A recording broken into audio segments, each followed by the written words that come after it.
Hello नमस्कार साथियों। दोस्तों, आज की इस कहानी में एक व्यक्ति होता है जो अपने पूरे परिवार को मजदूरी करने के लिए एक भट्टे पर लेकर जाता है। साथियों, वहाँ पर वो मजदूरी करते हैं। मजदूरी करते करते उनकी जो पत्नी होती है, उनकी पत्नी का वहाँ पर एक रहने वाला एक मैनेजर या मुनीम होता है, उसके साथ प्रेम प्रसंग शुरू हो जाता है। साथियों, प्रेम प्रसंग इतना बढ़ जाता है कि वो एक दूसरे से शादी करना चाहते हैं। इसके पश्चात वो दोनों मिलकर जो उसकी पति होते हैं, उसकी पति की हत्या कर देते हैं और हत्या करने के पश्चात वो उसके सबको एक नीला ड्रम होता है, उस ड्रम में डाल देते हैं और इसके पश्चात वो उस पर नमक छिड़क देते हैं और ऊपर से कपड़ा गिर देते हैं। हेलो नमस्कार साथियों, मैं केशव सैनी आपके सामने एक नई स्टोरी लेकर आया हूँ। साथियों, आज की जो कहानी है वो है अलवर की। आज की इस कहानी को शुरू करने से पहले मैं आपसे एक विनती करना चाहूँगा कि अगर आप हमारे यूट्यूब चैनल पर पहली बार आए हो तो चैनल को अवश्य सब्सक्राइब करें, वीडियो को लाइक करें और शेयर करें। साथियों, आज की जो कहानी है वो है अलवर की। उत्तर प्रदेश में एक ज़िला पड़ता है शाहजहाँपुर। उस ज़िले के रहने वाले एक व्यक्ति होते हैं, जिस व्यक्ति का नाम होता है हंसराज उर्फ सूरज। साथ ही जो हंसराज होते हैं उनकी आयु लगभग 30 या 35 साल के करीब में होती है। साथ ही उनकी जो पत्नी होती हैं, उनकी पत्नी का नाम होता है सुनीता। साथ ही सुनीता के साथ उनकी शादी होती है। शादी होने के पश्चात उनके 3 बच्चे होते हैं। साथ ही अब घर की स्थिति ठीक न होने के कारण वो अपने बीवी बच्चों को लेकर कमाने के लिए राजस्थान में एक ज़िला पड़ता है अलवर, उस ज़िले में एक भट्टा होता है, उस भट्टे पर मजदूरी करने के लिए चले जाते हैं। साथ ही वो वहाँ पर मजदूरी करते हैं। मजदूरी करते करते जहाँ पर वो मजदूरी क्या करते थे भट्टे पर, वहाँ पर एक मुनीम या मैनेजर होता है, जिस व्यक्ति का नाम होता है जितेंद्र। साथियों, जितेंद्र की कई साल पहले शादी हो जाती है और इसके पश्चात इस घटना से लगभग 12 साल पहले उसकी जो पत्नी होती हैं वो ख़त्म हो जाती हैं। साथियों, जितेंद्र जो होता है वो वहाँ पर भट्टे पर मुनीम या मैनेजर के तौर पर काम किया करता था। साथ ही वहाँ पर काम करते करते अब ये जो होते हैं हंसराज, उनकी जो पत्नी होती है सुनीता, सुनीता का जो जितेंद्र होते हैं, जितेंद्र के साथ प्रेम प्रसंग शुरू हो जाता है। साथ ही धीरे धीरे प्रेम प्रसंग चलता रहता है। अब इसके पश्चात ये जो व्यक्ति होता है जितेंद्र, उनका एक मकान होता है। उस मकान में ही इस घटना से लगभग 1.5 महीने पहले उनसे कहता है कि ऐसे से आप किराए का मकान हम भी दे रहे हैं, आप उसमें रह लो, क्योंकि साथ ही उसका तो प्रेम प्रसंग भी चल रहा होता है। और इसके पश्चात वो पूरे परिवार को लेकर उनके मकान पर चले जाते हैं। साथ ही उनका जो मकान होता है वो राजस्थान में एक ज़िला पड़ता है अलवर, उस ज़िले में एक इलाका पड़ता है खैरथल तिजारा इलाके में स्थित आदर्श नगर कॉलोनी में जो जितेंद्र होते हैं उनका मकान होता है। साथ ही जो जितेंद्र होते हैं, जितेंद्र की जो माता जी होती हैं उनका नाम होता है मिथिलेश देवी। साथ ही अभी वहाँ पर ये जो व्यक्ति होते हैं हंसराज होते हैं, उनकी पत्नी होती है, उनके 3 बच्चे होते हैं, वो वहाँ पर रहना शुरू कर देते हैं। साथ ही इसी तरह से धीरे धीरे इनका जो प्रेम प्रसंग है वो लगातार बढ़ता ही चला जाता है। अब साथ ही प्रेम प्रसंग इतना बढ़ जाता है कि ये एक दूसरे से शादी करना चाहते हैं और एक दूसरे के साथ रहना चाहते हैं। अब रास्ते में उसके जो पति होते हैं वो बांधक बन रहे होते हैं। अब इनके मन में विचार आता है क्यों ना जो उसके पति हैं, जिसका नाम है हंसराज, इनको हटा दे जाए, इसके पश्चात हम मौज की ज़िंदगी जिएंगे। साथ ही इसी तरह से अब ये प्लान बनाते हैं। प्लानिंग के अनुसार जो ये होती हैं, जो जितेंद्र की मम्मी होती हैं, जिसका नाम होता है मिथिलेश, उनके पास नीले कलर के ड्राम होते हैं जिसमें वो पानी भरा करते थे। कई सारे ड्राम होते हैं। इसी तरह से इस घटना से लगभग 6 से 7 दिन पहले जो ये होती है, इसका होता है सुनीता, वो उनसे कहती है कि ऐसे से हमको एक ड्रम की ज़रूरत है।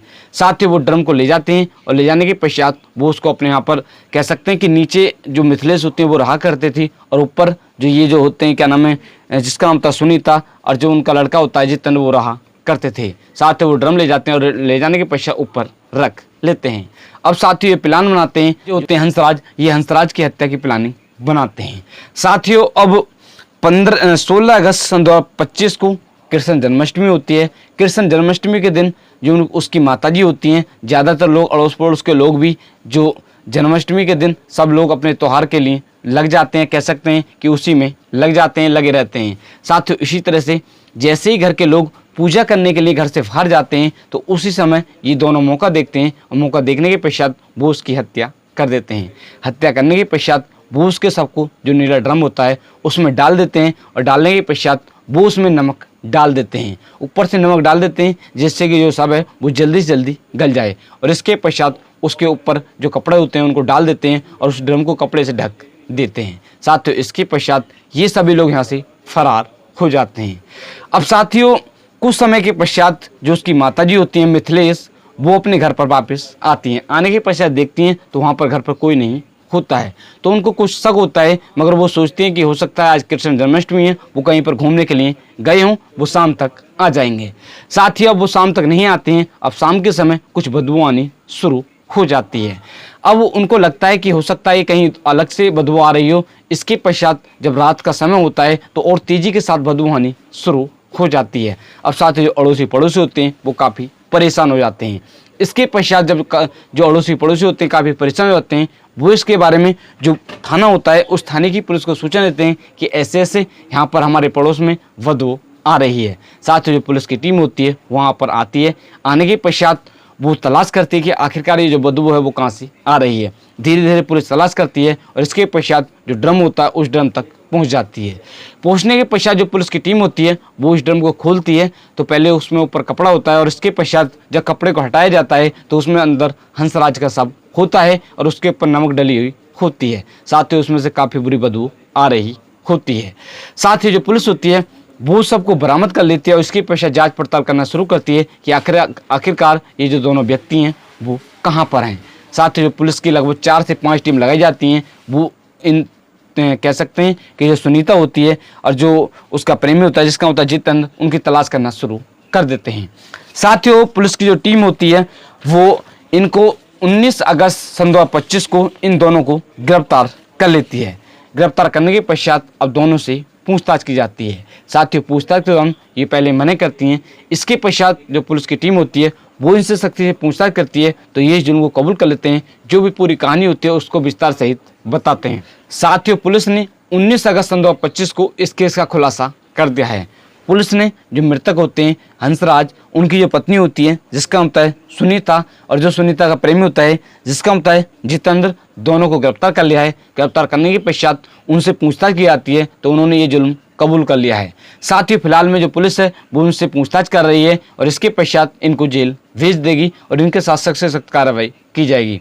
साथियों आज की इस कहानी को सुनाने का उद्देश्य से किसी व्यक्ति को परेशान करना नहीं है, किसी का दिल दुखाना नहीं है, सिर्फ आप लोगों को जागरूक करना है कि आप लोग इस तरह का कोई भी कदम ना उठाएं। साथियों आज की जो कहानी है इस कहानी को मैंने कुछ न्यूज़ के माध्यम से पढ़कर आप लोगों को सुनाया था, जैसे Hindustan news, Jansatta news, Hindi news 18 और जी न्यूज़ और नव भारत न्यूज़। इन न्यूज़ के माध्यम से पढ़कर मैंने आप लोगों की कहानी सुनाई थी। साथियों आप सभी लोग मस्त रहें, स्वस्थ रहें। अगर आप हमारे यूट्यूब चैनल पर पहली बार आए हो तो चैनल को अवश्य सब्सक्राइब करें, वीडियो को लाइक करें और शेयर करें। मिलते हैं आपको नेक्स्ट वीडियो के साथ। नमस्कार, धन्यवाद।